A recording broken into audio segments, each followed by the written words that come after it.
Hello everyone, today we are going to talk about state pensions. We have two very special guests with us, Steve Webb and Laasya Shekaran, who are from LCP and located in London. So Steve, could you please tell us about yourself? Thank you very much, Priya, and thanks for your interest in this. So my name's Steve Webb. I used to be the government's pensions minister from 2010 to 2015, and I've worked in pensions since then now for LCP, as you mentioned, and I spend a lot of time trying to help people understand the very complicated pension system. So hopefully today we're going to explain something that sounds complicated, that affects older people, but hopefully by the end of our few minutes talking, people will think, actually, that could be me. This might be something I should be claiming. Okay, thank you very much, Steve. Now, Laasya Shekaran, could you also please tell us about yourself? Sure. So my name's Laasya. I've grown up in the UK, but my parents are originally from India. So I've experienced kind of being in an ethnic minority community here in the UK.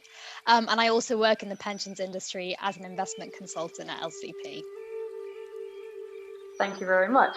Okay, so my first question is towards Steve. So currently 8.7 million people in the UK who are aged 70 and over, but only 8.3 people are receiving a state pension. That means that 250,000 people are not receiving their state pension. Could you please tell us about this?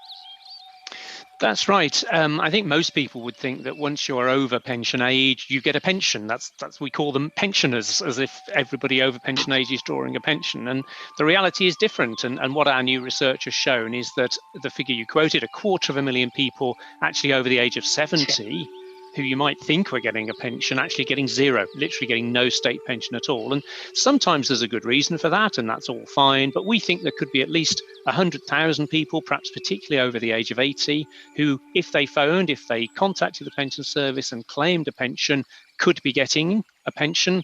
And the sort of amount of money we could be talking about is perhaps £4,000 or so a year. So it's well worth thinking, if you're not getting a pension, could this be me? Is it worth me making a claim?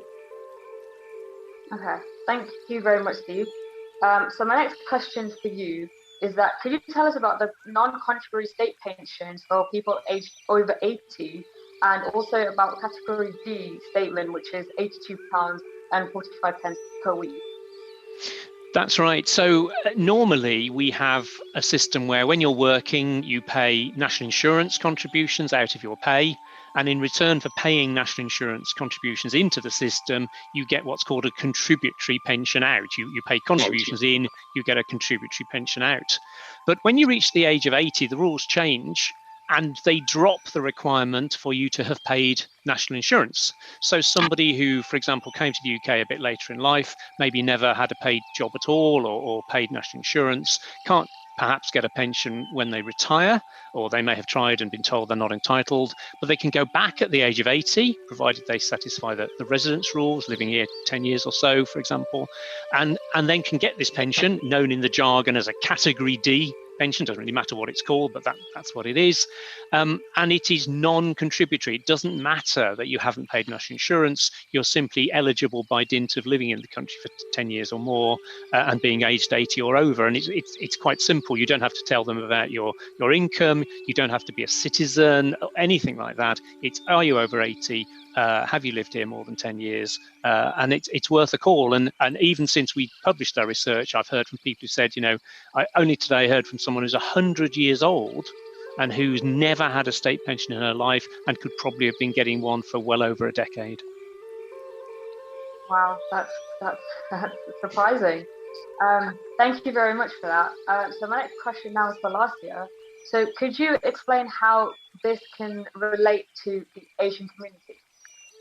Yeah, definitely. So we actually think that older people in ethnic minority communities, such as the Indian community and the South Asian community, are quite likely to fall into the categories of people that are old enough to be receiving pensions, possibly eligible for pensions, but haven't actually been receiving them.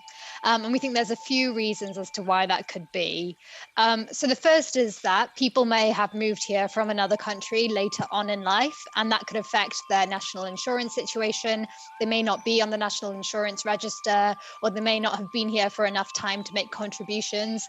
But as Steve just described, that doesn't necessarily mean that they aren't eligible to be receiving pension payments.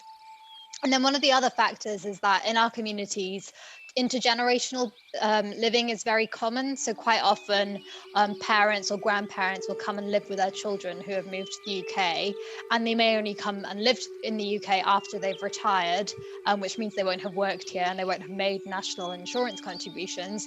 But actually, if they've been here for more than 10 years and they're over the age of 80, they could still be eligible to be receiving some form of state pension. And I think, thinking back to my own community that I've grown up with, I think lots of people aren't aware of that at all. And then I think the third factor that really affects our ethnic minority communities is just language barriers. People may not be that confident in English, or there may be other kind of language barriers that prevent them from actually making these claims or getting in touch with the government or understanding what their pension rights are. So we really hope that we can spread this message to lots of different communities who perhaps don't know about it already. Thank you very much. I'm pretty sure this will help the community in understanding about state pensions and how they can apply. I would like to thank you both for joining us today to talk about state pensions. So thanks Priya. everyone. Thank you, Priya.